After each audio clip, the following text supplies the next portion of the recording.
You ask Tiger to solve. This deals with linear equations with one unknown. The final result is g equals 8. Let's solve it step by step. Simplify the expression.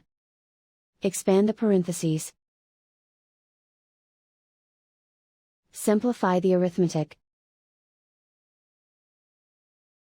Group like terms. Multiply the coefficients. Group all constants on the right side of the equation. Add 8 to both sides. Group like terms. Simplify the arithmetic.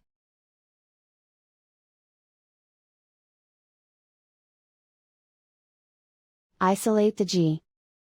Divide both sides by 8. Simplify the fraction.